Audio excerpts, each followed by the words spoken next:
Hi, everybody. Scott D here. It's great to be back on the Swine Web. I thank Jim Eady for another fun opportunity. I've got some really exciting news to share with you on the ability to control PRRS in breeding herds for extended periods of time, just simply by doing better biosecurity. And so we'll talk about that, Jim and I, with the podcast forthcoming. But before we get into this, I wanted to take a special moment and thank two very important people who are part of this project from the University of Minnesota Swine Medicine faculty, Dr. Cesar Corzo, who's the A.D. Lehman Chair in Swine Health, and Dr. Mariana Cacuti, who's one member of his team. And Cesar, Mariana, and others oversee what's called the Morrison Swine Health Monitoring Project.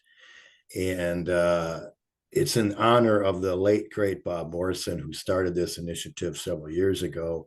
I'm sure many of you are familiar with it. Many of you probably participate in it. It's the premier monitoring metric for PRRS infections as well as other diseases in the United States. And so you're familiar with that. But I really wanted to say thank you to Cesar and Mariana, because what we did was you'll see that we used a lot of the same approaches as the MinChimp project uses to measure PRRS incidence. So the introduction of new strains of the virus on a monthly basis over time. And so we kind of modeled this whole thing after that.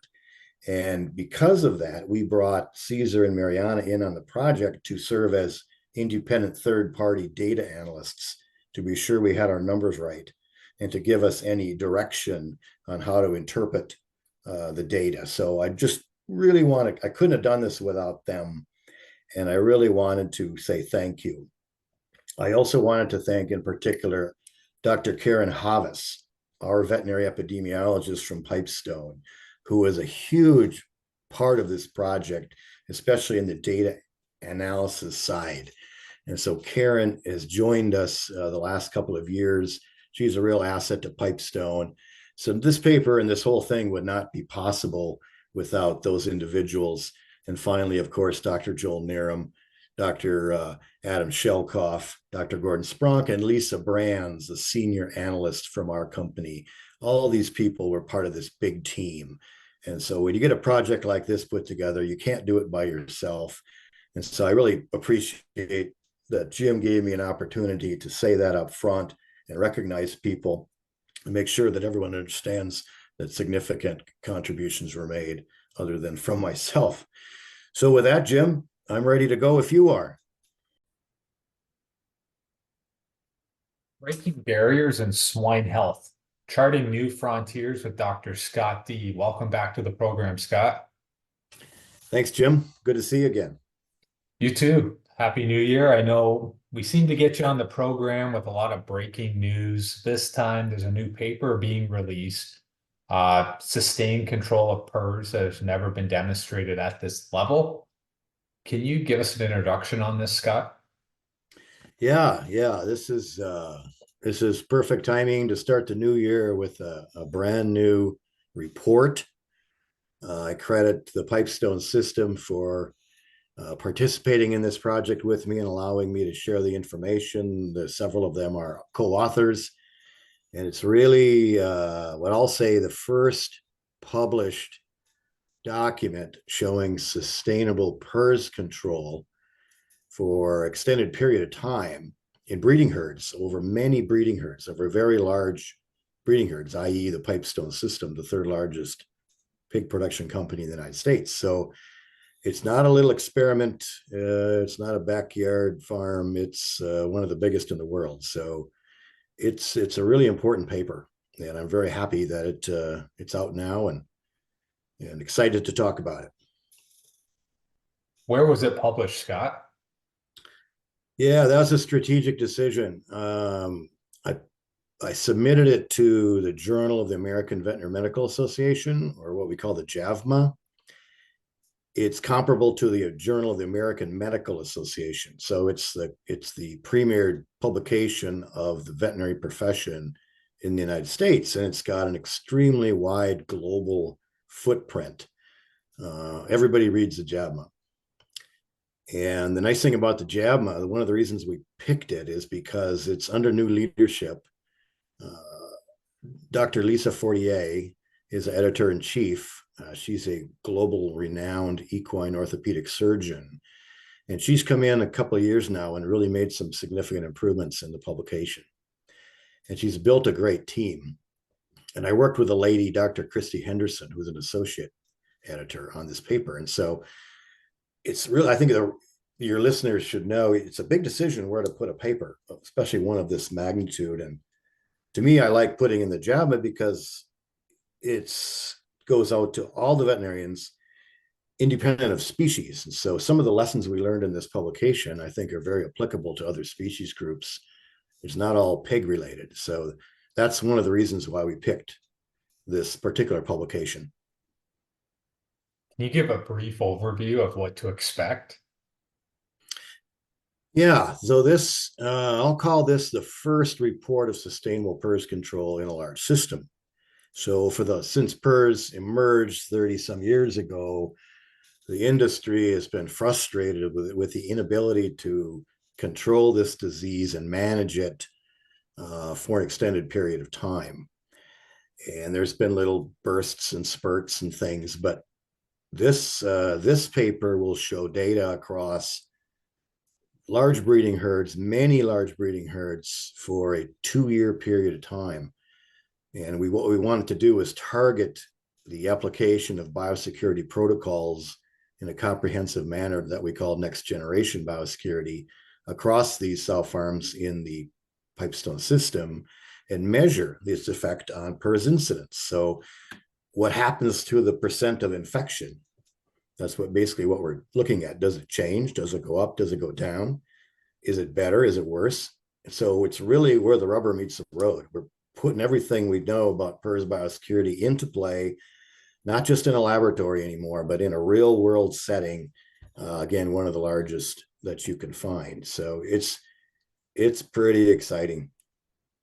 So, Scott, what led to the development of the next level or the next gen biosecurity approach, and how does it differ from the traditional measures? Yeah, so you might know a little bit of my history, Jim. I was a swine practitioner at first for 12 years, and that's when PRRS emerged. It was called mystery swine disease. Nobody knew anything about it. It spread everywhere. It really ravaged a lot of my customers. So I got very interested in trying to understand how it spread and how to biosecure farms. That's been a big focus of my professional career. And so after practice, I went to the University of Minnesota. I was a professor in the swine group where we studied PRRS transmission and we studied PRRS biosecurity. And then after 12 years there, I went to Pipestone because I wanted to take those protocols that had been tested in limited settings and put them into the real world and see if they really worked. And so that's kind of the genesis of the whole thing. So it's basically taking all the work that I've done the last 36 years and applying it on a large scale and measuring the effect of this comprehensive next generation approach, which we can talk about in detail in the real world. So does it really work? Or is it just, don't waste your time, or does it have some merit? So let's just go to put some boots on the ground and see what happens. So, can you walk us through the methodology of the retrospective cohort study and the classification of herds and the next gen complete and the next gen incomplete categories? Sure. So next generation biosecurity is kind of a concept that we developed at Pipestone along with Gordon Spronk, Joel Niram, Adam Shelkoff. A lot of the veterinarians were very involved in developing this. And it's really taking everything we know about the important routes of transmission and developing a program, a comprehensive program using scientifically validated protocols and applying them to sow farms and seeing what it does on controlling the introduction of new strains of the virus.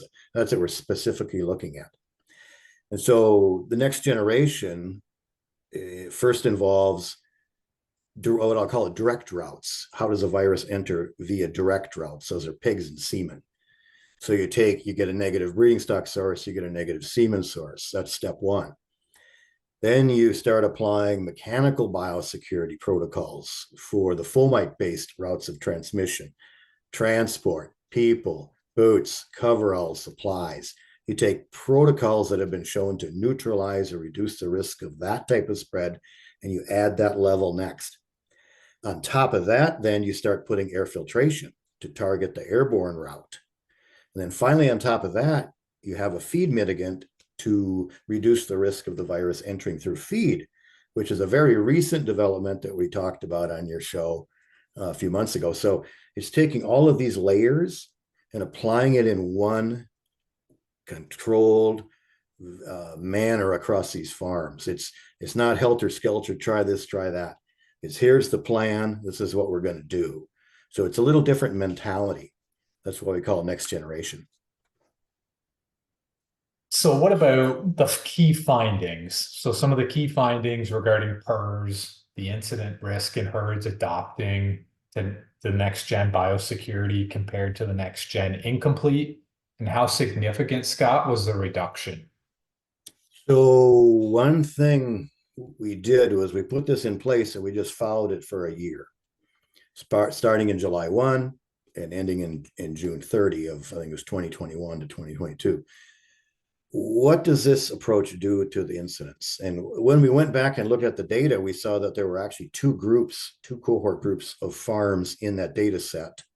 And that data set was 68 sow farms. So these are big numbers. Basically what we saw was there was a subset of farms that used the whole approach, or the complete approach. We called that NGB complete. And then there was a subset of farms that used everything except they couldn't filter the incoming air.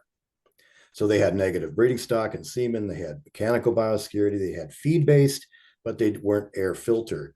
And so the data kind of just sorted out into those two groups, which was a little bit of an accident, but it was really cool because it gave us two groups of farms to really compare and look at the numbers. And it's pretty amazing. Historically, the incidence in the system was 30 to 50% a year. That's a lot of infections.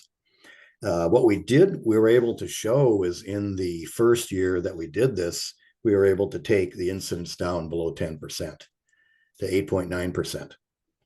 Now, in this data set, the filtered farms did a lot better.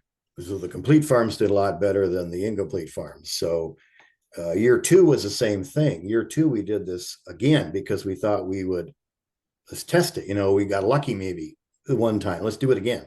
So the second year, we had almost 400,000 sows. We had 76 breeding herds in the data set. And again, the complete farms did significantly better than the incomplete farms. But overall, the second year, our incidence was 9.2%. So for 2 years in a row, across this big system, we took the incidence of PRRS, the introduction of new virus strains, down below 10%, 8.6 and 9.2. So I'd never seen that data before published, and that was the driver for let's get this out there and show the industry what can be done if we really follow the science and follow the rules. And so for next generation biosecurity, do you put together that plan for people, Scott? Well, the vet group in the company developed it, looking at all the protocols that had been published. And we kind of came up with, here's what we want to target. Again, breeding stock, semen, mechanical, airborne, feed. And here's the protocols we're going to use on the farms. And that's a nice thing about it. Pipestone, everything's standardized. So every farm did it the same way. There was no difference in filter type, for example. There was no difference in truck wash protocol. There was very little difference in feed additive. Everything was standardized. And I give Dr. Adam Shelkoff, our health director, a lot of credit. And Joel Niram, who was the health director before Adam, for putting this standardized approach into the company. And so it's not just a hit or miss, like one farm had a positive pressure ventilation for their filtration, one farm had a negative pressure. No way. It's all done the same way. So it's very easy then to look at how do these protocols perform because you've got very consistent application. So you've got the data, everything's under 10%. What about challenges that you face during implementation of next generation biosecurity? And what considerations should swine producers keep in mind when adopting such comprehensive biosecurity solutions, Scott? Well, the challenge really, Jim, was this was an ongoing process from the beginning where many years ago in the company, started with negative breeding stock once it became available, negative semen once that was available. But farms still got infected. And then we put in all the mechanical stuff, but farms still got infected. And we put in the aerosol. Farms still got infected. Now the percentage of infection is going down, but we're still seeing infections. We finally put the feed mitigation in, and that's where we really saw the benefit when all of that was put together in a comprehensive package that was audited. So challenge one is putting it together, getting it done. There's going to be a cost. There's a learning curve. You got to educate the staff. Secondly, you got to audit this thing. You got to make sure people are doing what they're supposed to do. And so again, Joel Niram, Adam Shelkoff, they trained these inspectors or these auditors from a company to come in, surprise visits, and check to be sure all the protocols were being done correctly. And so there's this constant oversight with trained personnel and a substantial monetary benefit for the farms if they can remain free. So there's a lot of skin in the game across many people in the company. So this is not just my work. This is a very large team that's, I think, done stuff that never been done before with this approach. So those are a couple of the challenges. You got to be willing to invest. You got to be willing to train your people. You got to be patient because there's going to be mistakes. Then you got to have oversight to be sure once everything's ready to go, people just simply don't walk out the barn and hit the feed bin and walk back in anymore. You can't behave that way. So it's a big change, but to control this disease, we had to make significant change. The industry, I think, has done a really bad job in controlling PRRS, and everyone kind of has this defeatist attitude. So we wanted to try to change that, to show the industry a little bit of hope, saying that, if you do this, you do it right, you can make a difference. You can make a significant difference in the incidence of this disease in your farms or in your company. So I think that's one of the benefits of this paper is it shows the global world now that there is some hope in dealing with this disease, which is never really, I've never seen that in 36 years working with it. Well, like you said, you guys have put in the work and the structure to build this opportunity. So with the positive outcomes in the study, Scott, how do you envision the potential global impact of adopting next generation biosecurity? And what are the future directions for improving swine herd biosecurity? Yeah, so now for the first time, the paper is there. The evidence is there. It's in open access format where everybody can read it. They don't have to pay for it. We've done all that. It's in the JAMA, which is everywhere. People have to read the paper. Practitioners have to get familiar with the concepts. Farmers have to be willing to listen and invest. And to me, it's just got incredible potential, not just for pigs. I think some of these principles are applicable across multiple species groups, especially that are raised in large entities. So because biosecurity is that's the buzzword today in the industry, not just for PRRS, but obviously African swine fever and foreign animal diseases. A lot of this material is very applicable to ASF and other diseases from other countries. So it's got tremendous reach here. And again, that's the reason why we wanted to put it in the JAMA, because that journal has that reach. Any final thoughts for us, Scott? It's just so exciting. I'm kind of near the end of the trail here. I'm retired. It's I think it might be kind of, I don't have any grandkids, but maybe it's kind of like how you watch your grandkids grow up, because these are protocols and things that I was able to be part of developing and publishing individually. And now I've had the chance working with this great group of veterinarians and real dedicated members of the company to see it put in place and to see it work. And we're going to keep testing it. We're going to keep following it. We're going to keep reporting it. If something goes wrong, we will report it. Right now, year 3 looks very similar to years 1 and 2, but that could change tomorrow.